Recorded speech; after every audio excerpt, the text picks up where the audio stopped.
Hello, my name is Prabhakar. I'm making series of videos available to you to learn Amazon Web Services. And in this session, we are going to talk about how we can host a static website in Amazon S3. In this session, so I'm going to talk about brief about S3, and inside the lab, I'm going to create S3 bucket and create some static HTML file and host this static HTML file as a website. First of all, what is S3? S3 stands for Simple Storage Service, and Amazon Simple Storage Service is an object storage service that offer industry-leading scalability, data availability, and security and performance, and lot many more. And it has a simple web services interface that you can use to store or retrieve any amount of data at any time from anywhere by using a web. So, and in any individual S3 bucket, so that objects can range from 0 bytes to maximum 5 terabyte. You can store it on inside a S3. So in order to make it a faster and easy upload, so there are a couple of other APIs are available, so which support multi-part upload. So we can use these APIs if you want to upload more than 100 MB of objects inside S3. So let's go to the lab. So how we can host a static website in S3. Inside that, I'm going to the services. You can type S3.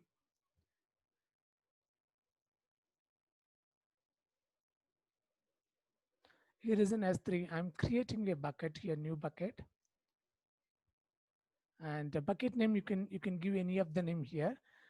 But keep in mind, so if you are hosting any static website, it is always recommended to you can give the bucket name which similarly match with the URL.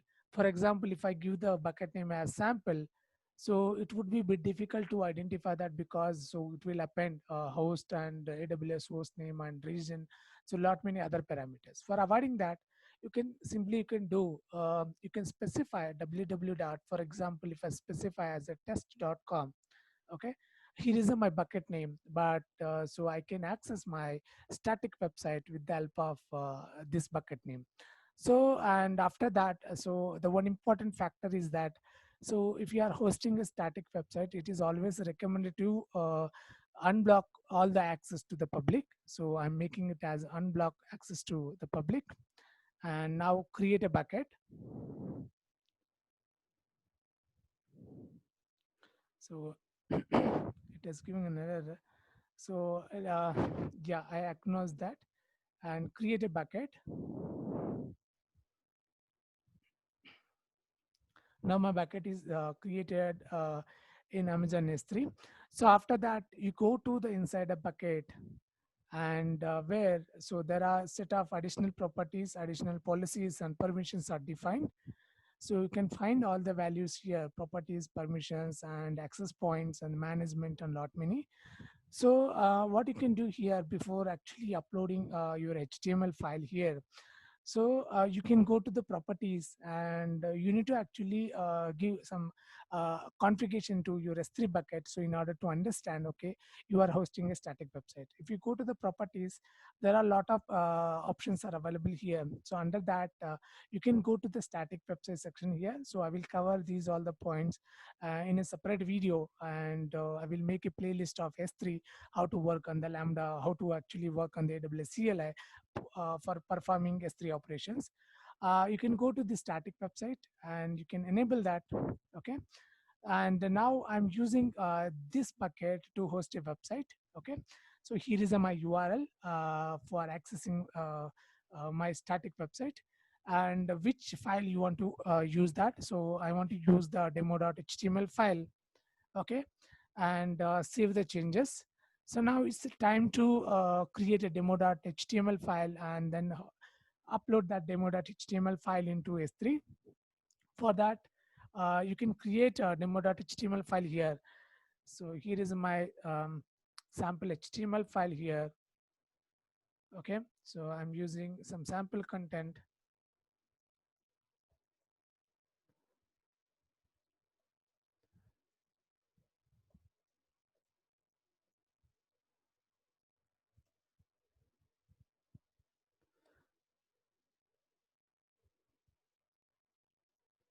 Okay, so and close this tag. Now save this file as a demo.html. So this name up to you. Save this as demo.html. After that, you go to your S3 and upload that file.